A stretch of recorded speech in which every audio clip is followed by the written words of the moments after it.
Hello and welcome to episode 1 of season 2 of the Canadian Money Roadmap podcast. I'm your host, Evan Neufeld. Today we kick off season 2, which is focused on your next steps on your financial journey. Season 1 was all about your financial foundations like spending, budgeting, insurance, and getting a will. Now we look towards the next things like what happens when you get married, buying a house, and the number one most requested topic, starting to invest. So we'll start there. For the first episode, I'm starting with one of my favorite topics, tax-free savings accounts, or TFSAs. I'll give an overview of how they work, debunk some myths, and show you how to use a TFSA like a pro.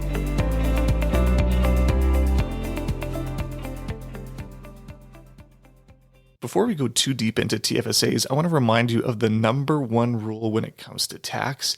If you make money, the government will want a piece of it. Okay, this is the rule. There are exceptions, and I'm going to start there, of course. But if you make money, the government will want a piece of it. Okay, so using a tax-free savings account is one of the only ways to truly and legally avoid taxes on money you make. A TFSA isn't an investment in and of itself. It's simply an account. Think of it like a bucket.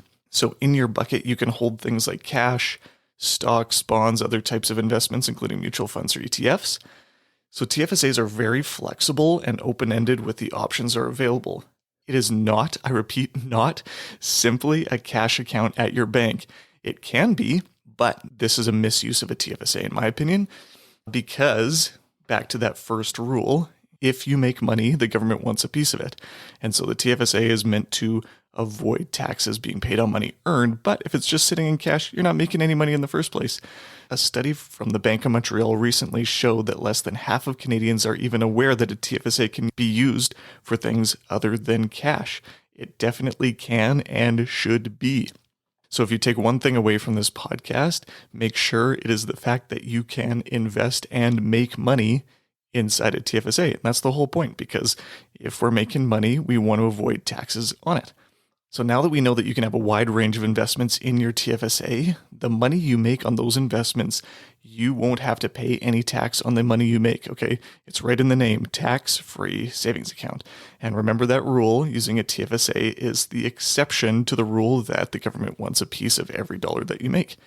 So there is a maximum that you can put into a TFSA, but the annual limits have changed over the years, so the calculation is a little bit complex. But for anyone who was born before 1991, your current maximum here in 2021 is $75,500, and most recently the annual increase has been $6,000 a year.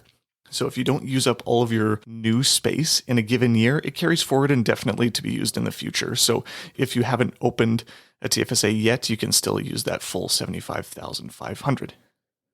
I don't suspect anyone here is under the age of 18, but you must be at least 18 to open a TFSA, and your contribution room will start at the current annual limit and build annually from there. So there are a number of different ways that people use TFSAs incorrectly, in my opinion. The first one is a mindset thing. A tax-free savings account, I think, should really be called a tax-free retirement account, or a TFRA, and people would think of it very, very differently. Using the term savings account is confusing, in my opinion, because most people think of a savings account as a place to park cash for short-term things like a vacation or a vehicle, and if it's being used for that purpose, there's no money being made. And so many pundits that you might see on TV or read in the newspaper or things like that will incorrectly tell people that a TFSA is a great place for your short-term savings. Using a TFSA for short-term savings is a major waste, in my opinion, because your short-term savings shouldn't be invested in risky assets anyways, where there's an opportunity to make money over the long term, but there's a risk of losing money in the short term. So as such, short-term savings wouldn't actually make much, if anything, if they're invested appropriately. So there's no money being made. There's no tax to pay anyways. So why would you use a TFSA for short-term things? Alternatively, a TFSA should be used to build long-term wealth. Building long-term wealth should start and end with a TFSA, in my opinion. Okay, so I'll explain that briefly here. It should be the first thing that you maximize when starting to save. And it should be the last money that you ever spend in your life to make sure that you have the most tax-free growth as possible. Looking at your portfolio as a whole, if you're going to invest for the long term, I would recommend that you focus your higher risk but diversified assets in the TFSA And your lower risk assets should be in your RSP and other registered accounts. Again, you want the bulk of your growth to be tax-free. So I'll have an episode coming up here in the future focused on RSPs and the differences. But an RSP, keep it in mind there that when you take any money out of an RSP, whether it's before retirement or in retirement or any time, you pay tax on every dollar that you withdraw from the account, regardless of what you put in, what the investment has earned, whether it's dividend money, anything like that. If you're taking it out of an RSP, you pay tax on every dollar as if it's employment income. A TFSA is the exact opposite. You'll never pay any tax on any money you ever withdraw. If it's your own contributions, if it's money made from the investment itself, if it's dividends, it doesn't matter. So if you're looking towards the long term, if you have all of your growth happening in your RSP, all of the growth will then also be fully taxable. So if you think alternatively in the TFSA, if you have their higher growth assets in the TFSA, you can have more of your growth happen on a tax-free basis, and that'll just make your life that much easier. When we talk about investment growth, it's important to keep in mind that it's not always all about how much you make, but how much you keep. And the TFSA is a great tool to make sure that you keep everything you make. So let me just give you a quick example here of a person that might have TFSA money versus someone who has RSP money. So in my hypothetical example, each person has $10,000 in their respective accounts. Person A has $10,000 in a TFSA. Person B has $10,000 in an RSP. Now, as time goes on, 10, 15 years later, whatever the case is, their $10,000 has now grown to $25,000 because you can invest in a TFSA just the same way as you can invest in an RSP. The same products are available to each. So now that they have $25,000 in each of their accounts, when they go to withdraw their money, who has more left over? Well, in a tax-free savings account, because nothing is ever taxed, person A gets to keep $25,000. Perfect. Now, person B, let's say they're in the 30% tax bracket. That means that when they withdraw their $25,000, they only get to keep $17,000, and the government gets the difference. So all of that growth that happens in the TFSA is yours to keep forever. So the more you save and the longer you wait, the greater the benefit is. In addition to tax, if you're planning for your estate and passing along your money to the next generation, TFSAs are great tools for that. You can name a beneficiary and no tax is ever owing on the money transferred to them. Yes, you can name a beneficiary for your RSPs as well, but you will always have to pay tax on every dollar, whether you're alive or dead. Finally, if you look at things like old age security payments, which is a government benefit you can receive after the age of 65, and many provincial long-term care costs. So we're here in Saskatchewan. I'm not entirely sure about every other province, but a lot of provincial long-term care costs are tied to your income. If you are in long-term care or you receive other government benefits that are tied to your income, the payments that you make will probably be higher. If you have a higher taxable income. So if you have most of your long-term savings in RSPs and taxable places, again, when you withdraw from those places, you will have taxable income, and that can have an impact on your government benefits. But if your money that you are spending in the later years of your life comes mostly from a TFSA, those things will not be impacted because any money that you withdraw from a TFSA is not considered income and specifically not taxable income.